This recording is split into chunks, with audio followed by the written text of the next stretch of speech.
how do you go from this shot to this shot? Yung hindi naman kabilisan ng andar, magmumukhang fast-paced. Paano naman from an action cam shot, magiging third-party video shot? Di ba masastig yun? Kung sabihin ko sa'yo that we have a 360 camera that captures perfect low-light shots.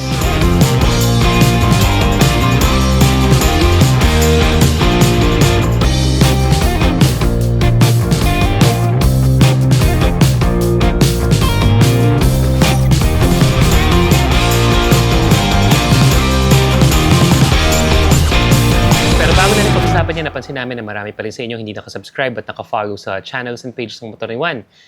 Malaking bagay inyong mga like, comment, and share para siguraduhin na mas marami pang mararating ang video na to. What's up mga brother? So again, nung nakaraan, pinag-usapan natin ang aking 5 favorite motorcycle cinematic shots using our latest camera, the Insta360 X5. Sa mga reviews natin, sa mga travel vlogs natin, and rides, those are my go-to shots. But tinkering with the settings ng X5, we found out that there's a lot more that we can do.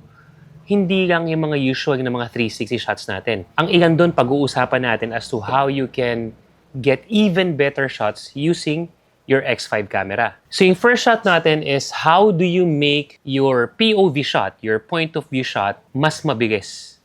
Na kahit na hindi naman kabilisan ng motor mo, pero yung shot mo, it's as if iniiwan mo na lahat. The sides, the background will go blurry, focusing on the panel and the dashboard of your motorcycle. How do we even do that? Madali lang yan mga brother. So, what we need is really your clamp, depending on where you will put your X5. Pwede rin naman yung mga chin mount na mga helmet. But in my case, since I'm using my open face helmet, I just use yung kasama na natin na Insta360 clamp. I just place it sa side mirror and then obviously my Insta360 X5. We can go for the 360 mode to make sure that we capture all angles. Pero instead of using just the auto mode, we will have to go to the manual mode settings pagdating sa settings ng shots natin. Kasi pag auto mode and if you are going for that POV mode using our motorcycle, ganito yung magiging itsura niyan. Pero para mas astig at maging ganito yung itsura, that's why we have to set the settings sa manual mode. So we just have to adjust 3 items lang naman. We have the white balance, we have the shutter speed, and we have the FPS or frame per second. Now, given yung mga settings na yan, lalong-lalo na we are shooting on a daylight o clear, broad daylight surroundings, ang magiging shot mo niyan is magiging overexposed, yung parang masyadong malinaw. That's why we need to use the ND filters. The motorcycle bundle actually already includes the ND filters specific to these types of situation na overexposed yung surroundings natin, but when we use or ginamitan natin ng ND filters, then it would normalize the picture, but we get the settings na kailangan natin to have that effect. So the ND filters, eto siya. Yan, para siyang contact lens, we just attach it dito sa X5 natin. It clips into place, so kahit high speeds, safe yan. So, you combine the ND filter together with the settings that I just shared to you, ang magiging effect, ganito na kalupit ang magiging effect ng X5 shot mo. Okay, and then on the previous video, meron tayong side shot. Ibig sabihin, yung selfie stick natin, stemming from the motorcycle, it gives out that yung side shot natin, kung saan makita natin yung surroundings, the wholeness of the motorcycle and the rider from the side view. Pero given the default settings, it still looks like an action cam shot. For us to be able to have a more realistic shot na para bang may nagsushoot na talagang meron kang cameraman, ganito lang yung gagawin natin yan. Para yung shot mo na from this action cam shot, maging as if you are being videoed by someone else. So all we really need is the selfie stick. And depending on where you will place this, kailangan mo lang nitong clamp natin. I would advise for this shot, the longer your invisible selfie stick is, the better para masakop niya yung buong frame including your surroundings. So normally for the side shot, we just go for the 360 mode. So yun yung captures all angle, tas it will be your choice kung itatapat mo sa'yo. But for this time, to have a more dramatic effect and for us to have a more stable yet cinematic effect on the video, then gagamitin natin siya ng bullet mode. bullet mode is one of the shots sa Insta360 X5 na hindi masyadong ginagamit. Kasi akala ng iba, pang slow motion lang yan. Actually, no, it's not. And ito na nga, papakita natin sa inyo. So once nakapwesto na yung iyong X5 on the selfie stick, ready with your side shot, don't forget to switch your mode to bullet mode. And once you're ready, just hit record and then just ride.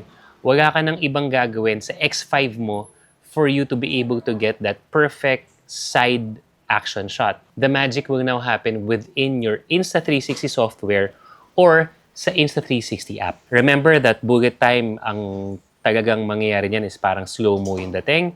So, we just have to tinker with some of the settings like the speed, yung light, it will be up to you if you want to make some modifications, the angle as well for you to find that perfect balance kung anong angulo nasakop talaga yung bike mo, and the surroundings. Since we are going for a third-party shot na para kang may cameraman, nabanggit natin, the longer the selfie stick, the farther away from you, the better. So once we have edited it just using the Insta360 app, tignan mo yung difference kapag 360 yung video at kapag yung bullet mode naman natin with some edits using the Insta360 software. And the last shot, and which is, I think, the best one when it comes to the Insta360 X5 is the pure video mode pero 360.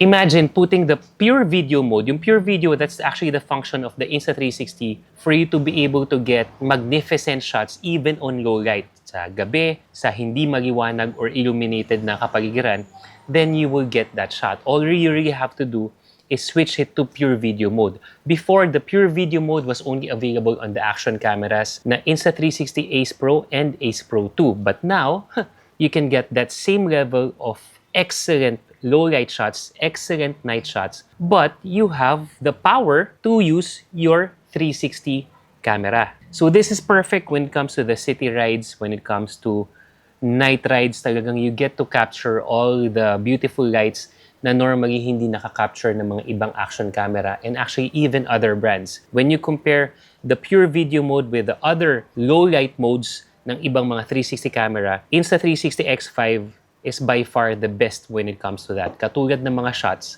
just going around the city, just going around places, we were able to play around with our angles. So makikita talaga natin malinaw yung shot, looks good. Tapos it looks even better because the subject, which is our motorcycle, is kitang-kita pa rin sa shots. Tapos nagkakaroon pa ng effect dahil may mga iba't ibang ilaw sa paligid niya. No need to do any other things when it comes to editing. Nasa sayo na lang if you want to tinker with the settings sa mga lights, sa balance and all, it would be up to you. But using pure video mode on the 360 camera is more than enough to give you that magnificent shot. That's our video feature for the day, mga brother. Again, just sharing some of the tips you can take advantage using your Insta360 X5 motorcycle bundle. At sakto, if you want to get the same very excellent shots, you can take advantage of the promo dahil naka-sale sa Insta360. You can get 10% off kay Insta360 X5, X4 Air, and Go Ultra.